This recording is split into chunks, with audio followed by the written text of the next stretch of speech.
செய்ய போறோம்னா நம்ம ஃப்ரைட் ரைஸ் தான் செய்ய போறோம். வாங்க இது எப்படி செய்யறதுன்னு பார்க்கலாம். வாங்க வீடியோக்குள்ள போலாம். எல்லாருக்கும் வணக்கங்க. நம்ம ஏற்கனவே எக் ஃப்ரைட் ரைஸ் செஞ்சுருக்குறோம். இப்போ வெஜ் ஃப்ரைட் ரைஸ் செய்ய போகிறோம். வாங்க அது எப்படி செய்யலான்றதை பார்க்கலாம். வாங்க வீடியோக்குள்ள போலாம்.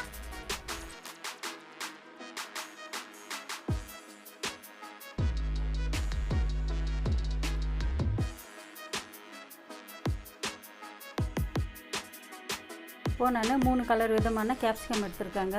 Red colour, yellow colour, green colour எடுத்திருக்காங்க. அது நான் பாதி எடுத்திருக்காங்க. இது எல்லாத்தையும் நம்ம கரெக்டான சைஸில் கட் பண்ணிக்கலாம். இப்போ நான் ஒரு 10 பீன்ஸ் எடுத்து வச்சுருக்கேன். அதையும் பொடியாக கட் பண்ணிக்கலாம். நான் 2 விதமான கேபேஜ் எடுத்திருக்கேங்க. அதையும் பொடியாக கட் பண்ணிக்கலாங்க. இப்போது ஃப்ரைட் ரைஸ் செய்யறதுக்கு கொஞ்சமாக எண்ணெய் ஊற்றிக்கலாங்க. முட்டை பொரிச்சு எடுத்துக்கலாம். நான் அதுக்கு 3 முட்டை எடுத்து வச்சுருக்கேங்க.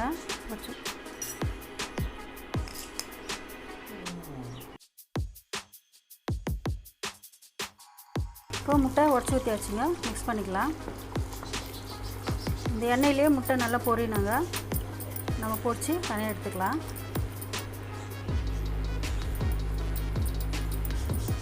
இப்போ ஒயிட் கலர் கேபேஜ் சேர்த்துக்கலாங்க. இதையும் சேர்த்து நல்லா மிக்ஸ் பண்ணி விட்டுக்கலாம். இப்போது பர்பிள் கலர் சேர்த்துக்கலாம். இதையும் சேர்த்து நல்லா மிக்ஸ் பண்ணலாங்க. இப்போ பீன்ஸ் சேர்த்துக்கலாங்க. கூடவே கட் பண்ணி வச்சு கேரட்டும் சேர்த்துடலாம்.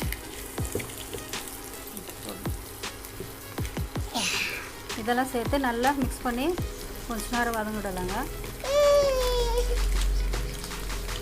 இப்போது ரெட் கலர் கேப்சிகம் போட்டுக்கலாங்க.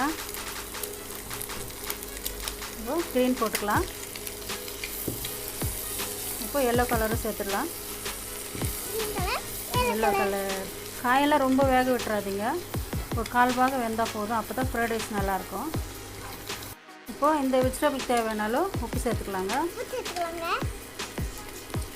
காயெல்லாம் வதங்கி இருக்குதுங்க. இப்போது சோயா சாஸ் கொஞ்சம் ஊற்றிக்கலாம். இதுக்கு தேவையானாலும் ஊற்றினா போதுங்க. இப்போது டொமேட்டோ சாஸ் போட்டுக்கலாங்க. இதையும் சேர்த்து நல்லா மிக்ஸ் பண்ணி விட்டுக்கலாம். சாஸு வெஜிடபிள்ஸ் எல்லாம் நல்லா மிக்ஸ் ஆகணுங்க. இப்போ பாருங்கள், நம்ம போட்ட வெஜிடபிள் சாஸ் எல்லாமே ஊற்றி நல்லா கலந்து விட்டாச்சு. இப்போ நம்ம வடித்து வச்ச சாப்பாடு போட்டுக்கலாங்க. சாப்பாடு போட்டு நல்லா கலந்து விட்டுக்கலாம். சாப்பாடு போட்டு நல்லா கலந்து விட்டாச்சுங்க.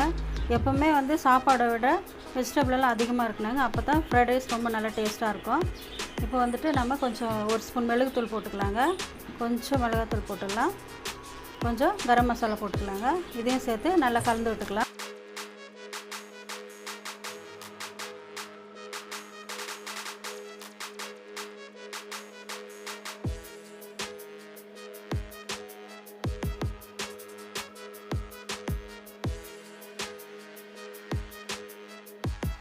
இப்போ பாருங்கள், நம்ம எவ்வளோ டேஸ்டான ஃப்ரைட் ரைஸ் செஞ்சுருக்குறோம்.